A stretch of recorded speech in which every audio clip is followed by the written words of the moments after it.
The man suddenly felt a chill on his back. When he turned around, there was nothing there. He breathed a sigh of relief and raised his hand to wipe the cold sweat off his forehead, only to smell a strange stench similar to stinky tofu. That was when he suddenly realized that his hands and feet had swapped places. Just as he was in a complete panic, a pair of feet suddenly appeared in front of him, scaring him so much that he tapped into his hidden potential. In an instant, he learned to walk on his hands and ran even faster than he usually did on his feet. Unfortunately, his feet hadn't learned how to open doors yet. Unexpectedly, the female ghost kindly gave him a helping hand and kicked him flying out.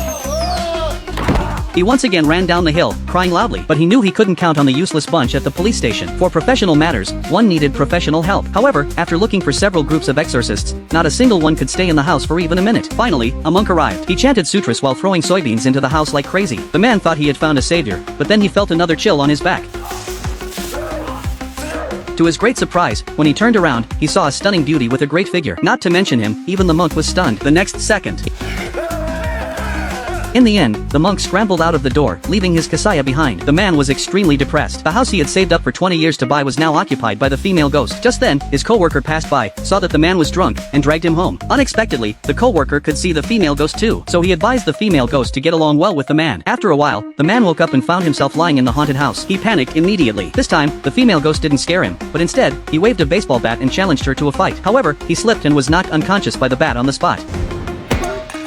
When he woke up again, he found the house crowded with fat chickens. The man, who had never eaten chicken before, had never seen such a scene. He was driven up onto the roof by the chickens. He hugged the lightning rod and shouted for help until he was jolted awake by the thunder. Only then did he realize he had been dreaming. At that moment, a bolt of lightning struck him directly.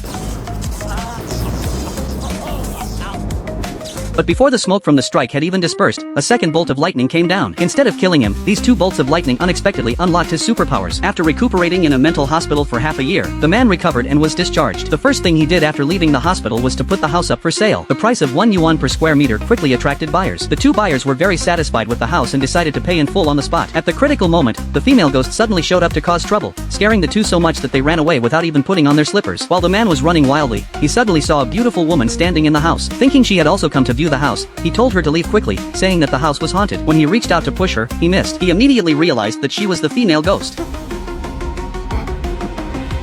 The man mustered up his courage and tried to negotiate with the female ghost, but she said it was her house and told the man to move out. Of course, the man refused. Seeing this, the female ghost changed her expression instantly. The next second, but as he was running, the man suddenly stopped. This was his house. It was the female ghost who should leave. Today, either I die or I die, a humorous way of saying he was determined to fight to the end. Now the tables had turned. The female ghost, in her sword-like stance, panicked. If the man lost control, it would be useless for her to call the police. After all, bullying a female ghost wasn't against the law.